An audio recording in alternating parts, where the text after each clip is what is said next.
Hey there, fellow city builders. Kodiak the Kodiak here. Get ready to dive into the world of financial mastery in City Skylines 2. In this exciting developer insight, we're unlocking the secrets behind the complex economic engine that powers City Skylines 2. From our first look at homeless Sims to the intricacies of the city's thriving economy, we're about to take a jaw-dropping journey into the heart of financial management. Before we continue, make sure to subscribe, hit that like button, and ring the notification bell so you can keep up to date on all the new City Skylines 2 news. Get ready to make it rain with financial success in City Skylines 2. Okay, so before we get started, I just have a couple housekeeping things. One, I'm getting a little sick, so if you hear my voice sounds a little different, I think I got some allergies or something going on. Two, it is storming outside, so if you guys hear any kind of like rumbling or anything like that, it's probably just some thunder. If you hear any panting, it's my dog because she doesn't like storms, so she's sleeping next to me right now. And three, or if this is four, I guess if you want to include my dog as three, there will be no build episode this week. This weekend is my wife's birthday, and I just won't have time to kind of get one out for you guys. Also, last one really did pretty poorly, so if you guys want to check it out, it's up in the annotation above. And I kind of just want like an algo reset and kind of rethink how I want to do those thumbnails and those that build series. Hey, I'm actually throwing this in after. I don't know where I'm going to splice this into the intro, but we're also going to be doing a bonus episode at some point. So during Gamescom, there's actually going to be a live play where some content creators are going to be able to play the game, like Yogscast and Sips, for example, are two people who are invited, and I want to try to break that down as best as I possibly can. I don't know how much they're going to be able to play, how much we're going to be shown from that. You know, Sips has played a lot of City Skylines in his streams on Twitch, so I expect to be shown a little bit more about the game than we've maybe seen in the dev diaries as well, so I want to be able to break those down for you guys. So if there is enough relevant information to make a video on that, I will be making a video on that. I don't remember what date it is. I think it's next week, so I just want to keep you guys up to date on that, so make sure you stay tuned to the channel, make sure notifications are on, so that way you guys can keep up to date on any of the City Skylines news, not just the dev diaries. And we're also going to be doing a catch-up video at some point that will explain everything that they've talked about on Instagram and Twitter as well. So anyways, I don't know where I'm putting this in, so we're just gonna go back to what I was saying. And lastly, this episode is really long. It's like 10 minutes long. However, there's gonna be large stretches where I don't say anything because the content that's actually in it is kind of like, I don't want to say long-winded, but it's a lot of speech and not a lot of show, just based on what the context is, right? It's all on the economy, so they kind of just are explaining how it works, and some written portions of the dev diaries from last week they just kind of talk about this week. So I don't want you guys to think that I'm like Sniper Wolf or XQC and I'm just ripping their content up wholesale. It's just, there's gonna be large sections of this video where I'm not gonna have anything to say because we've already kind of discussed it, right? So anyways, without further ado, let's get started. Let's get down to business and talk some economy.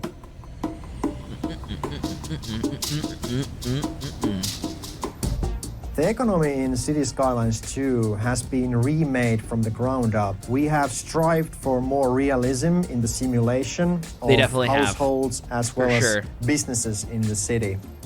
We wanted to create a system that is complex, but it's not complicated.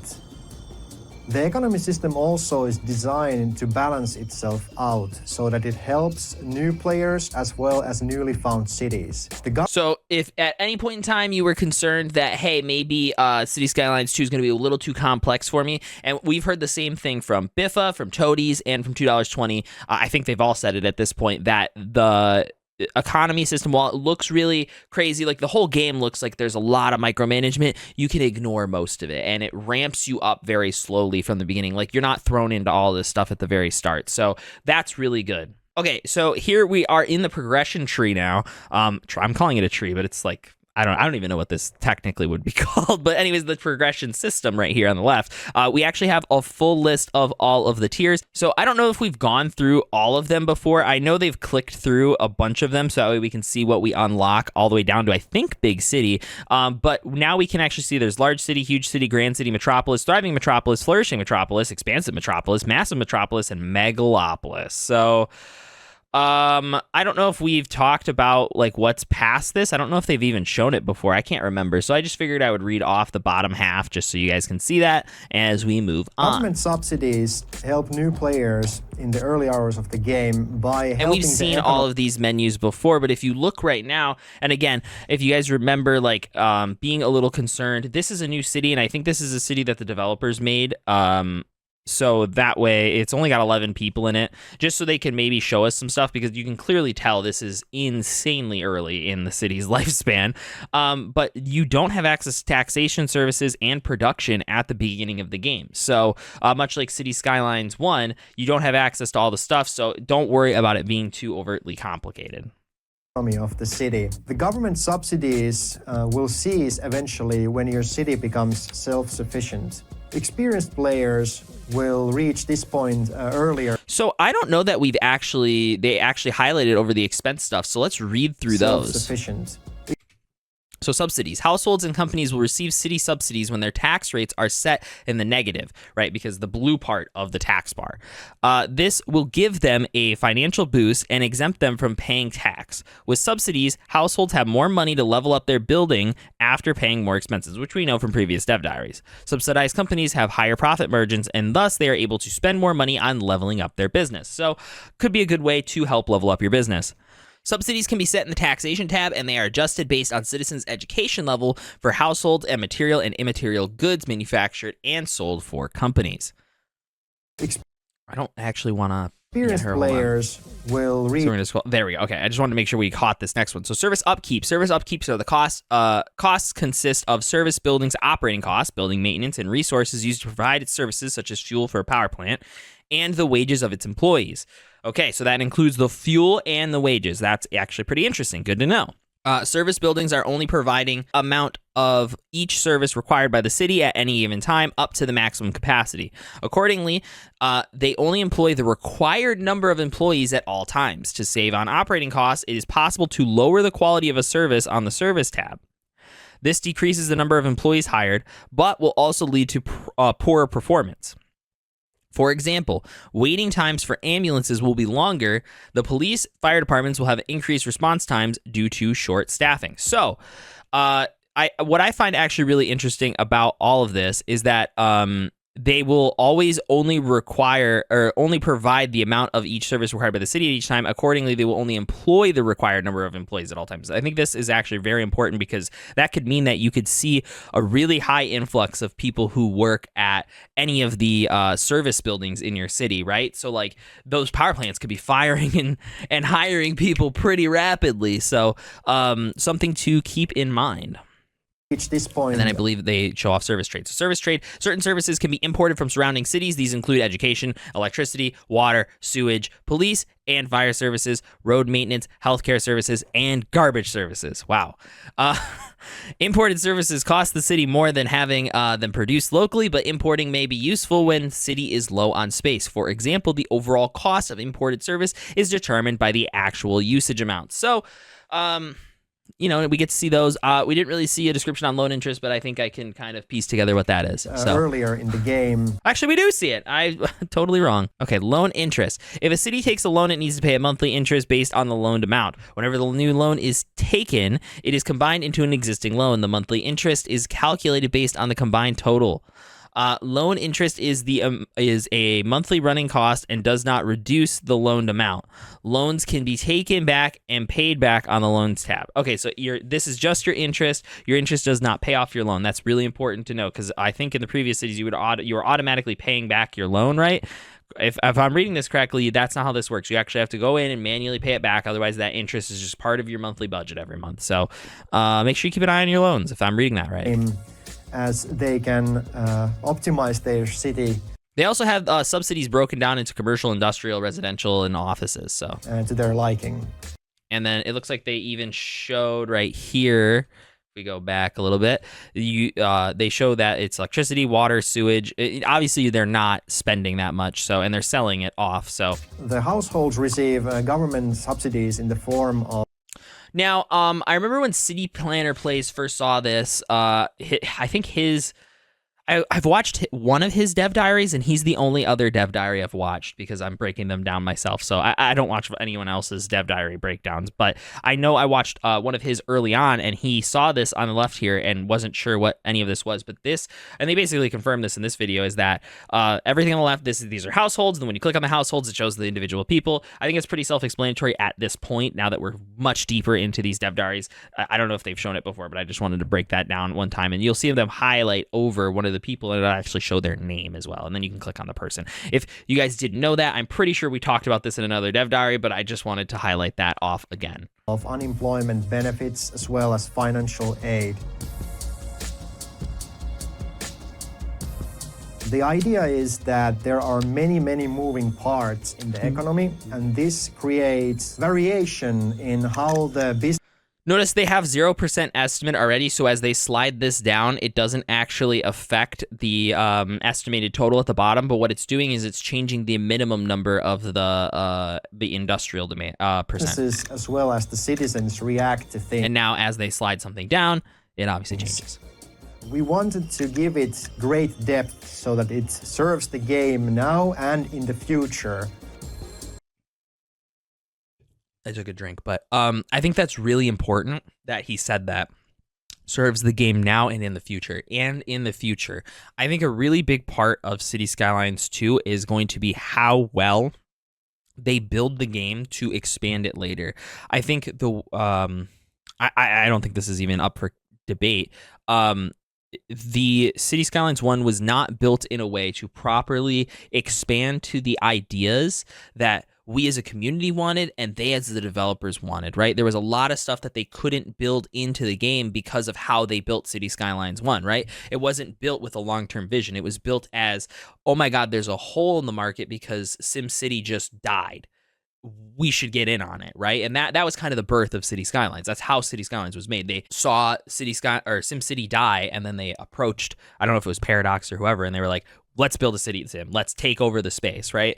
And so not to say that it was rushed, but they definitely didn't have a lot of the stuff that they wanted, and they did not build their engine and plan properly for the future. So it's really important that he said that, because I'm sure that they've learned from their mistakes. Also, we're seeing a lot of New Teelan, Biffa's city in this one, and I think that there's another city that they show off other than Hedon, which was that other city that we shot that they saw. But I think it's really important to listen to them when they say stuff like that, because that's like a hint to us, like, we're building this out long term. Hopefully that's what they mean.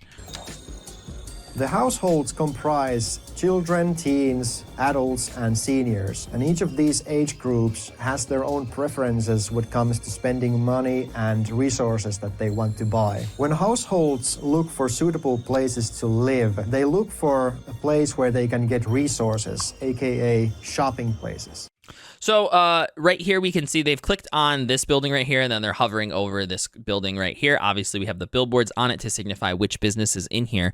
And what's really important is that this is the Petrol Pony Garage. So this looks to be what I think is a mixed-use zoning building. Let's go back and see if they look for they click on a place it. where they can get resources, aka. Yeah, no, this is actually just a full commercial building. So this entire building is, they sell vehicles. This is a car lot. I'm a little disappointed that the high density buildings are the car sales. Like, I guess that could make sense, but like, you know, at least here in America, I'm sure it's the same in Europe. The car lots are car lots. They're big lots where you go, you look at the cars, you buy the car, you drive off. Not big tall building. I mean, there's some like Carvana, like, I don't know, car vending machines or whatever, but I am a little disappointed that there's not like vehicle lots and that they're just stored in buildings, but still really important to know that this is just how people are going to buy the cars that they end up driving. They're just going to go to a random commercial building that is selling cars, and they're just going to buy their cars from there. AKA shopping places. They also value. Look at the efficiency too. So we have lots of efficiency going on here because there's lots of commercial in this area. The proximity of. All right, so right here, this guy in the golden suit. Right here, he's got a name, obviously. He's in his household. We get to see that they're going to work. They're an adult, educated. They're part of the Glover family. This is Ian Glover. Wealthy, 46 High Street, employee. They have they're in the basic level, and they work at that garage. They work at that car lot that we saw. Jobs, as well as schools. For example, if you have a family with children, they prefer to live close to an elementary school if possible. What was that red bar on the elementary school? With children, they prefer to live close to an elementary. Look at this, elementary school is packed. It is full. They have filled it up. So that's what it'll look like when it's full. The bar will just turn red. So, and it'll be out of 1,500. So there we go. Dropout rate is 1%. Elementary school if possible. different. So there's the high school. I don't know if we've ever actually clicked on a high school. I know we've clicked on colleges and universities, but if we haven't clicked on a high school, let me just read through it. A school for teenagers provides a second level of education, can be upgraded with an extension wing, a sports field, and a library. The high school is the one with the actual chirper field at the backside of it. And I don't know if we've ever actually clicked on the building itself, but this is what it looks like. Families. All right, so here we are at the halfway point of the video, and this is where I give you guys a reminder that 80% of you guys are not subscribed to the channel, but 50% of you make it halfway through the video. So if you guys wouldn't mind dropping a subscription, if you like the channel so far, you made it halfway through, might as well drop that subscription and helps me out a ton. And this is where I'm also going to start thanking any YouTube members or Discord subscribers that I have. So I want to thank J15Y9RKP, one of my buds, for subscribing in the highest tier in the Discord, where you actually get a verbal shout out, and the rest of the subscribers will appear on screen right now. So I want to thank you guys for supporting me and the channel. If you guys want to support the channel as well, you guys can drop a YouTube membership or subscribe in the Discord, where I give you guys tons of benefits for not only YouTube, but also my live streams, which you can check out on twitch.tv down in the description down below. Anyways, back to the video. Also require different now, amounts we see of space. If you have single households, they can live comfortably in low-rent housing. I do hope that the animation is a little bit more advanced than that by the time the game comes out. Again, I'm fairly confident that a lot of these dev diaries were recorded before the dev team went on vacation a couple months ago. They went on their yearly vacation that Nordic countries do, and I think a lot of these were filmed before then, or at least a lot of this stuff seems like it was filmed out of order, which I've mentioned in like the past 3 dev diaries, that I think that they've been filmed out of order. So really important to keep that in mind, that there is a potential that this was all filmed like back in June or even May, and they could have full animated building construction at this point, and that could be just like a lower priority for them, or it could mean that we just have really simple animations for buildups in this game. Or in one of those tall apartment towers. But if you have family with children, they prefer the larger spaces like detached houses or apartment buildings. If the citizens can't find a suitable place to live because they're poor and cannot leave the city, they can become homeless. All right, I'm going to pause right here. I do have a little bit of a gripe with this part. So right here we have, this is Nicole Hamilton, content, they are homeless. They are experiencing homelessness. Citizen idling, age senior, educated, education, educated, so they have the first level of education. Household, Hamilton family, household wealth, modest. Residents, they live in the city park. As we saw in the dev diary before, they did talk about how if you do become homeless, you go and live in the parks. You go and live in the parks in the city. And there's actually something I want to go back to before we move on too much further, because I forgot to mention it. Okay, right here. This is, I think it's the city park that they're using for looking at anyone who's experiencing homelessness. But one thing I am a little disappointed by this park is that these walking paths that they have set up don't actually connect to the walking paths on the park. I mean, we could do that in City Skylines 1, so I'm really hoping that much like the tram paths in City Skylines 2 here that we've seen, you can just kind of connect up to them when you want to on the building. I really hope that you could do that with walking paths in this game, like where I can just hook up a walking path to the back side of this park. I wanted to talk about that before we talk too much further about homelessness, because we were mentioning the park and I just didn't want to slip away from it because I forgot to bring it up. You can see but as you can see right here, they have an occupation. This person has an occupation and they are a robber. So I find that really interesting and a little disheartening that already we're kind of like labeling the people who are experiencing homelessness in this game as like dirty low life criminals, right? Which, granted, some people who are experiencing homelessness do rob. I don't know. That leaves a little bit of a bad taste in my mouth, because I know that there's not going to be a lot of jobs for people in this position, right, that are homeless, right? So I'm sure we're going to see that a lot, and I don't like that. Homeless people residing in parks in your city. And this just explains occupation. It doesn't have any explanation about the occupation of being a robber. And I'm also curious how that job works. Can anyone, like even like uneducated people who live in homes, be robbers as well?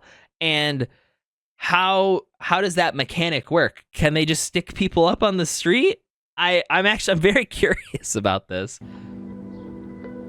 Does that give them an increased chance to get arrested as well? In the case of industries and the businesses overall in your city, the industrial companies take resources and then turn them into other types of goods that they then ship to companies that sell them to their end users. This usually means the citizens in your city. Some of the goods are also transported outside of the city into the... Let's take a look at what that said. Some of the goods are also transported outside of... So industrial waste trucks collect dangerous industrial waste from industrial buildings, collecting the right, because there's two types of wastes now in City Skylines 2. As a reminder, there's regular waste, which is like consumer waste, commercial waste, and then there's industrial waste, which is completely different and has to be disposed of at different places. So of the city. So they clicked on it, and then this is the industrial waste site. So we are seeing where it's being taken to, stored industrial waste, and how much they're processing. All of the information about that. Specialized facility for collecting and handling the most hazardous and toxic waste products that results from industrial production. These dangerous substances are collected away. The ground pollution produced by the industrial buildings is lowered. So it helps lower the. I don't know if this is a requirement for industrial buildings or not, but by the way they're explaining it, it looks like it just reduces the ground pollution, but we'll see it when we actually play the game. The outside connections. The industrial companies want to be close to where they get their resources, but they also want to be close to the places that they then send the goods that they are producing. The smoother the transition from getting the resources and producing them and then shipping them to other companies and end users, the better. Whoa, do we have a competitor to PopSoda?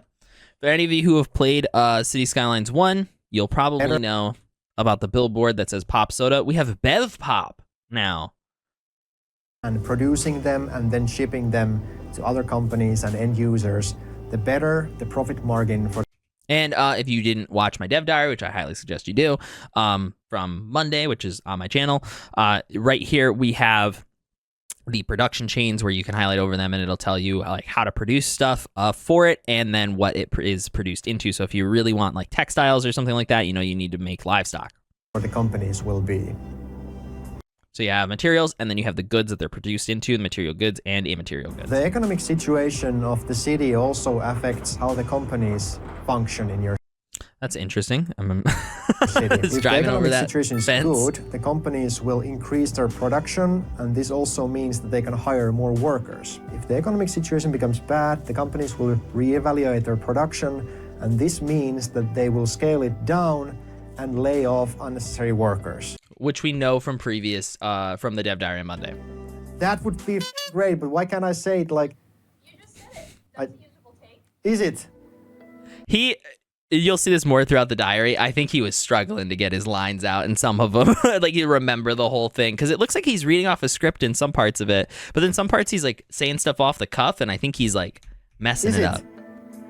Okay. I feel bad. Again, for those of you who don't know, I used to work in video. Well, I still work in video production. And I used to do interviews. That's what I was trying to say. Pretty frequently. So like I empathize with him. I know where he's at. Yeah. Great.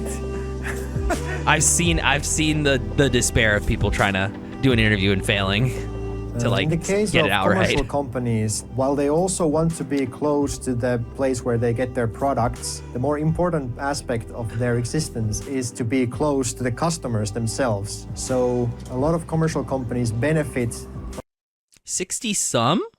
From the proximity of residential areas. And it is always the people who buy the stuff that keep these companies I don't get afloat. the pun in that one. The customers are important for the commercial companies because they are the ones who choose what to buy and where. So if the commercial companies are located far away from the this is a really good shot. Customers, they're less likely to get that foot traffic into their shop. And which makes total sense. Yes, it's also a little bit about the efficiency, like how good are they at selling.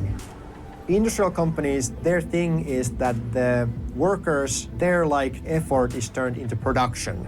And the more efficient it is, the higher the production is. And in the case of commercial companies, the workers Banhammer Bank. Nice. Are turned into service. And the better they are, the more they can service, which means that more people can be in the shop, and it means that more people buy the products, which then means that the product is probably going to be cheaper, just like in real life when you have large stores that can sell for cheaper than small corner stores. So the more a business is able to sell, the larger the business is, and the larger the business is, the cheaper they can sell their products for. We learned that in the dev diary, the written portion of the last week. They basically take a lot of the written portion and then turn it into verbal explanations. And that was that. Can we use that? The office companies are a form. I like how in the insights they're starting to like show their personalities a little bit more as like developers and help you get to kind of know them. I think that's nice. Of industrial companies. Offices use electronics to make software, and they can then send this software to other office companies who turn it into media, banking, and telecom. We've also wanted to update the companies in City Skylines II, and one of the... Nice. That was actually kind of interesting. If you go back through here, you can see my webcam's covering this one, so let me go to the next one. So when they click and move on to offices, it's going to show you right up here in the top, like any of the blinking icons for the warnings when you're in that info view specifically. So they won't appear if you're on different info views, and then when you see them click off, it actually will just go away. To update the companies in City Skylines 2, and one of those updates was that we wanted to have a more realistic number of workers in each company. So now you can have office towers with, well, hundreds of workers. Mouthwater Press, software media company. Or they require software to make media. In City Skylines 1, we had industrial specializations that you could zone in, just like the normal industries. But in City Skylines 2, the specialized industry areas include farming, where you have livestock, cotton farming, vegetable farming, and grain farming. And as we have learned previously, you actually draw these out like a district, and they have to be within the red ring when you place the building. So you place the hub, and then you draw around it, right? Then we have stone, ore, and mineral mining, as well as oil drilling and forestry. And now you have specialized industry areas that you create by first placing the hub building on the map, and then creating an area where that hub building operates. So if you have an oil just like field, this is exactly what I just explained. I forgot they showed it. Create an area over the oil field, and you'll soon see different types of oil manufacturing buildings appear in that area. And so when you draw the area out, it will automatically create random paths that will come from the hub building to these other buildings that get generated.